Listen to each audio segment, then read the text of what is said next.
हमारी माँ बहनें बाहर खड़ी हुई हैं, उनका जिम्मेदारी कौन लेगा अगर वो बेहोश हो जाती है, मर जाती है, आप बताइए। और वोटिंग रोकी गई है, ये वोटिंग परसेंटेज कम करने की कोशिश है। माइनॉरिटी वोट यहाँ पर गिर रहा था, उपद्रवी यहाँ पर आए, किस दल से आए सब जानते हैं। ये खड़ी है पुलिस का नाम बता दीजिए आप, पुलिस को दिखाइए। ये पूरी पुलिस खड़ी रही, अब मुझे दिखाइए, पूरी पुलिस खड़ी रही और उनको रोकने में नाकामयाब साबित हुई। उसके बाद वो उपद्रवी जो चाहते थे वो हुआ। लोग बता दिए कितने परेशान हो रहा है। इनको दिखाइए, पूरी वोटिंग रोक दी गई है। और ये है आई भारत, ये देखिए ये लेडीज है,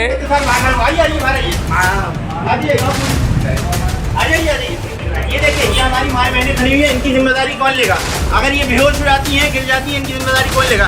इनमें मरीज खड़े हुए हैं, इनकी जिम्मेदारी कौन लेगा। मैं तो खुद मरीज हूँ भाई, अभी ऑपरेशन हुआ है मेरा।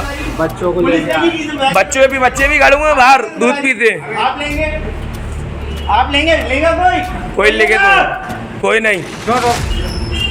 भारतीय जनता पार्टी जो करना चाह रही है वो हो रही है, आप लोग साथ दे रहे हो उनका। भाई बोर्डिंग चालू करवाइए। ये किसी का गुलाम है क्या, अपने मताधिकार का प्रयोग करना है ना। लोकतंत्र की हत्या रही हो आप लोग, हत्या कर रहे हो, हत्या। ये मतदान करने जैसा रोक रहे हो ना, हत्या कर रहे हो। नारे लगेंगे, नारे। घर नहीं जाएंगे, लोकतंत्र की हत्या करने नहीं देंगे ये लोग। नहीं, अपन तो यहीं रहेंगे और लोगों को बुला लेंगे और मतदान का प्रतिशत इस बार इतना ज्यादा कर देंगे कि पुलिस प्रशासन को शर्म आपके ऊपर। नमस्कार, मेरा नाम नितेश उच्च बगले है। इस वक्त हम खड़े हैं भोपाल के एमपी नगर इलाके में। आज हम दरअसल हम आज उस वीडियो की पड़ताल करने के लिए आए हैं जो सोशल मीडिया पर काफ़ी वायरल है। यह वीडियो 7 मई का बताया जा रहा है, जो तीसरे चरण के मतदान का है। तो वायरल वीडियो में जो है कि मतदान केंद्र में गड़बड़ियों को दिखाया गया था। उसमें जो शख्स बोलते हुए दिखाई पड़ रहे हैं कि यहाँ मतदान में गड़बड़ी हो रही है, वो शख्स आज हमारे साथ मौजूद है और आज हम उस वायरल वीडियो की पड़ताल के लिए आए हैं और हम उस वीडियो की पीछे की सच्चाई जानने के लिए हम बात करेंगे उस वायरल वीडियो में दिखने वाले ईसा अहमद जी से। जी, क्या हुआ था उस दिन, उस वीडियो में क्या हुआ था? जी, मैं मतदान करने पहुंचा था और मतदान स्थल पे जब मैं अपने मताधिकार का उपयोग करने वाला था तो वहां पर तभी कुछ लोग आए और बिना कारण के, यानी कि कोई कारण स्पष्ट नहीं हो पाया, उन्होंने उपद्रव वहाँ पर मचाया। और उपद्रव मचा जब वो लोग रहे थे तो मैंने सज्जनता के नाते सभी को रोकने की कोशिश की और मतदान पे इस तरह की सिचुएशन ना बने जिससे कि मतदान प्रभावित हो, एक आम नागरिक के नाते कोशिश की। उसके बाद वो लोग वहाँ से चले गए और उसके कुछ देर बाद ही जो वहाँ के अधिकारी थे, कर्मचारी मौजूद थे, उन्होंने सभी से कहा कि अब जो है मतदान यहीं पर रोका जा रहा है, चूँकि जो लोग आए थे उनकी इस तरह की आपत्ति जताई गई है कि वहाँ पर फर्जी वोटिंग की उन्हें आशंका है और वहाँ पर जो है एक महिला कांस्टेबल की नियुक्ति होनी चाहिए थी।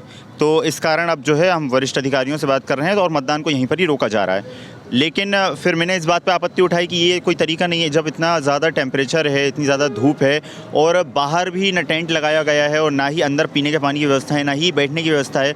लोग खड़े हुए हैं, अपने मताधिकार का उपयोग करने के लिए रुके हुए हैं और वो लोग अपना प्रीशियस टाइम निकाल के आए, कोई अपनी जॉब से आया, कोई अपने परिवार को छोड़ के आया है, तो आप उनको क्यों नहीं वोट डालने दे रहे हो? मैंने ये बात उनसे कही तो उनने फिर उल्टा मुझसे जो है मतों का टकराव हुआ, उन्होंने मुझे समझाने की कोशिश की, नहीं आप बीच मत बोलिए।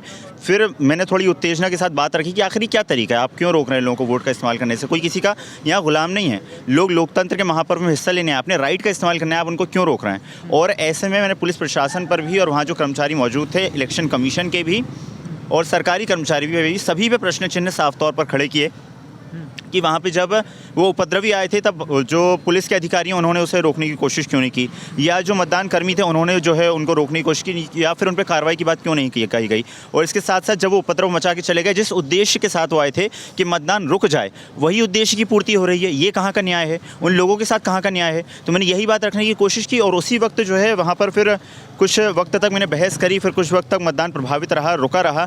लोगों ने भी मेरा समर्थन किया, लेकिन मैं अपनी बात पर अडिग रहा कि जो है लोगों के मतों का हनन यहाँ पर साफ तौर पर हो रहा है, क्योंकि इतनी गर्मी में कोई किसी को इस तरह से नहीं रोक सकता। अगर कोई बीमार हो जाता है, गिर जाता है या किसी को कुछ हो जाता है तो उसकी जिम्मेदारी कौन लेगा?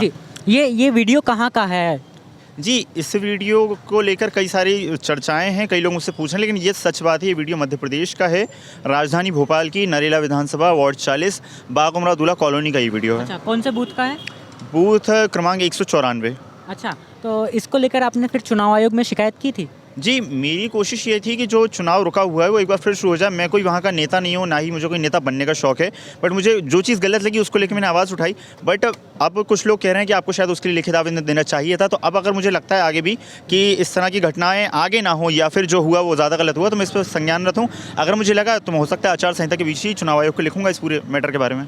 अच्छा, तो हमें ये बताइए, आप उस वायरल वीडियो में कहते नज़र आ रहे हैं कि आप लोकतंत्र के हत्यारे हैं ये वो, तो आपने ना ऐसा क्यों कहा? और आप ये कह रहे थे कि आप माइनॉरिटी वोटर्स को जो है उनको रोका जा रहा है, उनके वोटर्स को, ऐसा आपने क्यों कहा? जी, ये जो आपने वीडियो देखा ये है तीसरे चरण के मतदान का, और उसके 2 पिछले चरण के मतदान की अगर आप बात करेंगे तो लगातार मतदान का प्रतिशत गिर रहा था। मतदान का प्रतिशत लगातार गिर रहा है, और उसके बाद भी जब इतनी भीषण गर्मी में लोग पहुंच रहे हैं, और उसके बाद अगर इस तरह की चीज़ें होंगी, अगर उन्हें मतदान से रोका जाएगा, उन्हें इस तरह की परेशानियाँ होंगी, तो मतदान का प्रतिशत तो और गिरेगा। तो ये किस तरह का न्याय, ये किस तरह की कोशिश है? मतदान का प्रतिशत ऐसा लग रहा है सरकार खुद ही आगे नहीं बढ़ाना चाहती। तो कहीं ना कहीं लोकतंत्र के महापर्व में सहभागिता से अगर लोगों को रोका जा रहा है, ये साफ तौर पे लोकतंत्र की हत्या। पुलिस प्रशासन खड़े होकर उन लोगों को रोकने के बजाय देख रही है जो वोटिंग प्रभावित करने आए, ये लोकतंत्र की हत्या है। जो सरकारी कर्मचारी हैं उनको आवाज़ उठानी चाहिए, वो उल्टा कह रहे हैं कि नहीं, मतदान अब यहाँ पर रुका रहेगा, और जब तक एसडीएम साहब नहीं आ जाते। मैंने कहा मेरी बात कराइए अब एसडीएम साहब से। एसडीएम साहब इन लोगों की जान से बढ़कर नहीं है, किसी एक इंसान की परेशानी से बढ़कर एसडीएम साहब नहीं। एसडीएम साहब को आने दीजिएगा, आप वोटिंग जारी रखिए। तो ऐसी जब बातें मैंने कही, तब भी उन्होंने जब उस पर स्टैंड नहीं लिया, तो ये तो साफ तौर पर जिन लोगों के ऊपर जिम्मेदारियां हैं वो लोग जिम्मेदारी का निर्वहन ना करके, इस चीज़ को रोक कर, इस चीज़ में हस्तक्षेप ना करके उस चीज़ को जब बढ़ावा दे रहे हैं, तो ये बेशक लोकतंत्र की हत्या है। अच्छा, तो ये एक और सवाल ज़रूरी जो था, मतदान कितने देर तक प्रभावित हुआ, कितने देर तक वोटिंग रुकी रही वहाँ? जी, मेरे पास एग्जैक्ट टाइमिंग तो नहीं है, मैं कुछ वक्त बाद शायद उसे मुहैया करवा पाऊँ, लेकिन मतदान काफ़ी वक्त तक प्रभावित रहा। हालांकि मैंने उनसे जब जिद की बहुत ज़्यादा, तो उस पर उनकी ऐसा लग रहा था मंशा शायद ज़्यादा है, ज़्यादा देर तक रुक सकता है मतदान, लेकिन मेरी आपत्ति के बाद थोड़ा उन्होंने मद्देनज़र रखते हुए इस बात को जल्दी मतदान शुरू करने की कोशिश की। अच्छा, आप उस वीडियो में कह रहे थे कि विशेष पार्टी के लोग थे, तो वो कौन से लोग थे? जो गुंडे आए थे आप जो कह रहे थे, वो कौन से लोग थे? जी, अब पार्टी विशेष पे ना जाते हुए, अब वो जाहिर सी बात है माइनॉरिटी वोट जो है उस बूथ पर, जहाँ तक मेरी जानकारी है, काफ़ी अच्छा जा रहा था, और वो जाहिर सी बात है माइनॉरिटी वोट का फ़ायदा अभी मौजूदा परिस्थितियों में उस क्षेत्र में किस दल को हो रहा है, और उसके जो अपोजिशन में लोग हैं, जो कि वहाँ की क्षेत्रीय पार्टी भी है, जो लोग वहाँ पर रूल कर रहे हैं, विपक्ष में नहीं है, रूलिंग भूमिका में वहाँ पर हैं, और वो ही मतदान प्रभावित करने की कोशिश कर रहे हैं, क्योंकि उन्हें ना जाकर मतदान उनके विपक्ष में जा रहा था। अच्छा, तो ये थे ईसा अहमद जो कि वायरल वीडियो में नज़र आए थे। तो इन्होंने हमें बताया कि उस दिन के वायरल वीडियो के पीछे की सच्चाई क्या थी, किन लोगों ने उस बूथ पर जो है वोटिंग रुकवाई थी, और उसमें सिस्टम की क्या भागीदारी रही। तो मैं नितेश उच्चबगले, कैमरामैन शिव कुमार अनुरागी के साथ न्यूज़ ऑन ग्राउंड के लिए, धन्यवाद।